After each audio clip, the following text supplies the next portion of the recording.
welcome to our four-part series that focuses on matters of business, technology, entertainment, and business. So today we are going to be focusing on matters of entertainment, and we are going to be asking ourselves why our local music is not getting recognition anywhere but Kenya. So stay tuned. We are going to have a music producer who is going to answer more questions. Stay tuned and hope to learn more. My name is Gladys Juguna. Music and entertainment. Well, the state of our Kenyan music over the years has been kind of deteriorating. Why am I saying that? Kenyan music is mostly listened to in Kenya and East Africa, but not mostly globally. Why is that? So, normally, even in our Kenyan radio stations, we'll find people listening to music that is from the western side or part of the world. Why is it? So today we are going to be talking to Mr. Paminas Gaita, a video and music producer, and he's going to tell us more about what he does. So welcome, Mr. Gaita. Thank you very much.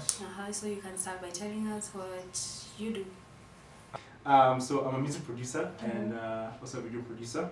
I produce music. I have a lot of content on YouTube and on SoundCloud. If you want to go, if someone wants to listen to music, we can go there. So that's actually what I do. Wow. So the reason why we called to interview you is the stage of music in our Kenyan industry. We find that our music is not really getting out there, like how we receive Nigerian music, South Africa, and any other foreign music. So what may be the problem? I think the main problem we have, or rather, the first problem we have is that Kenyans don't really support their fellow Kenyans. That's the first problem we have. Then a second issue that we have is that the money that is spent on Kenyan music is not the same money that is spent on Nigerian music or sometimes South African music. Because with music, it needs quite some money for you to make first the music, then market it.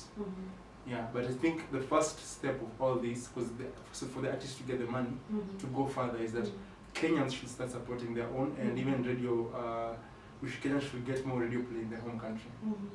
Wow. Okay, so as a recording artist and also a producer, how would you advise the upcoming artists if they want to sell their music and to make good quality music? How do they go about it? Give them an advice. The first thing is, obviously, first of all, make sure your audio is quality, and then make sure your video is quality, and then now you start small. You start by going to like university radio stations like that. Make sure you have the right kind of management and the right kind of people around you. Yeah.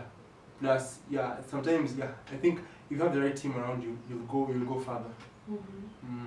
And does music in Kenya really pay? Because you find that most of the musicians even those that started performing way back when we were not even born, they really even die poor. And what can you say about that state? I can say that music in Kenya pays, but it doesn't really necessarily pay the question is who gets paid in music in Kenya. You see, there is the boards which are mandated to collect our royalties, MCSK and the rest, and there's another called Mpaki which came to replace MCSK.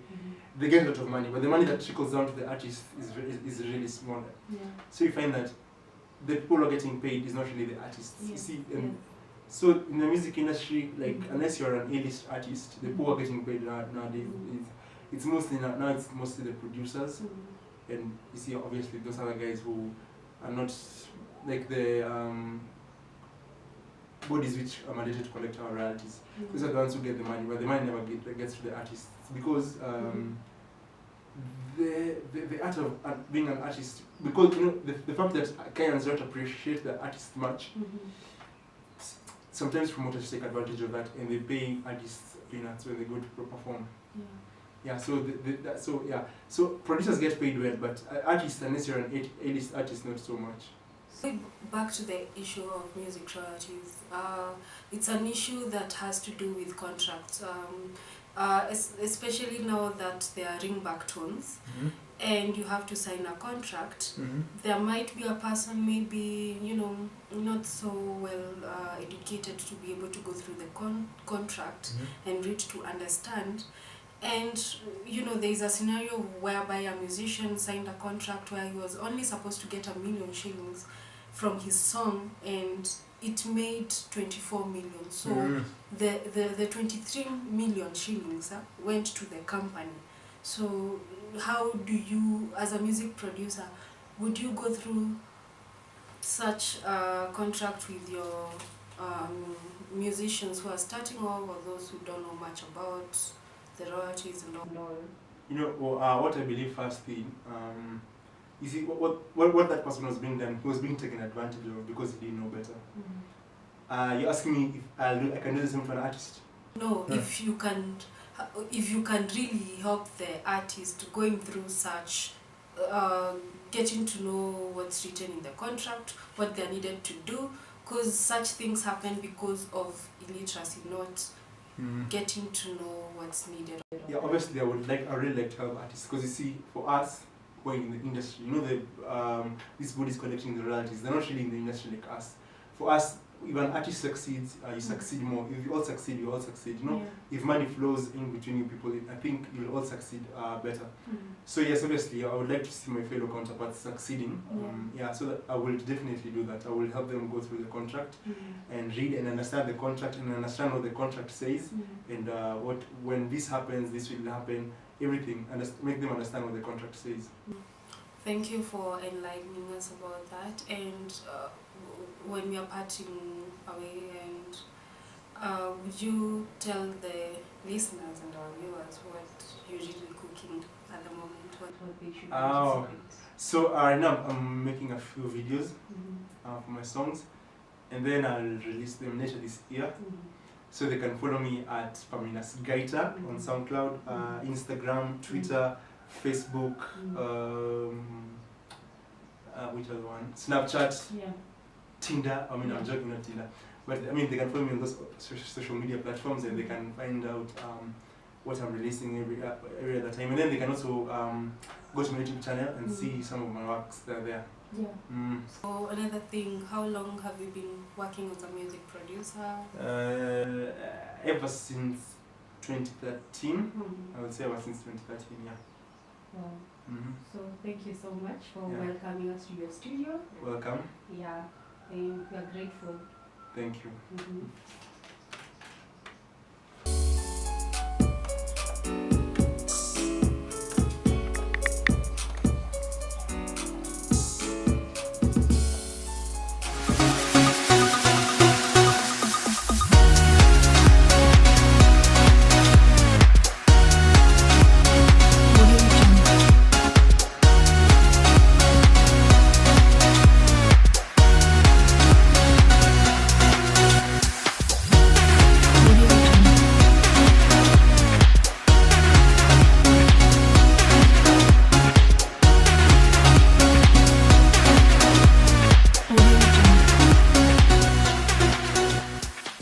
So, up next is our Hyperlocal report. This is from our lucky winner of this week. Remember, you can also be the winner if you send your Hyperlocal report to our social media pages. I hope you enjoyed this. Hi there. So now we're going to talk to a couple of people and ask them why the Kenyan music is not hitting as hard as other nations' music. So let's hear what they have to say. Hi guys. Hi. How are you? Good, thank you. So, I wanted to ask you guys to try and explain to me why the Kenyan music is not hitting as hard as other countries in the world. Honestly, they sing nonsense. They don't sing anything of substance. Like, it doesn't have a message, so that's why. Yeah, and they pretty much don't have original ideas. Like, they'll keep on copy-pasting from Nigeria, from, Western countries, and there's nothing Kenyan about it anymore. Nothing Kenyan. What would make it Kenyan? What would make it Kenyan? The thing is, I don't know anymore.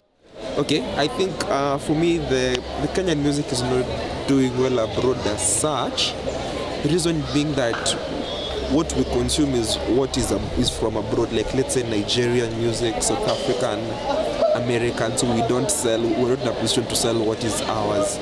That is one reason. And then also another one, if I would compare with the Tanzanian artists, the Kenyan artists are so everybody's like on himself and God for us all.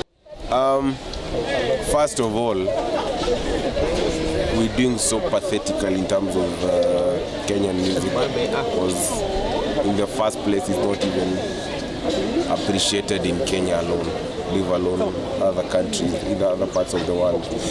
So I believe that there's a change that needs to happen, and the change does not necessarily mean copying other people's style, because honestly what they're doing is just copying other people's style. I feel like Kenyans copy too much, that's why they're not recognized. You can see a rapper telling us about how the summer is or how he's driving a Bugatti, and we don't have those things. So they copy too much such that they lose who they are, and we don't appreciate people who copy this. That was all matters of entertainment. I hope you've learned much to do with our local content, what we need to do so that it gets out there. I was your host, Gladys Chiguna. Until next time when we have a different topic under a different segment, it's a bye-bye.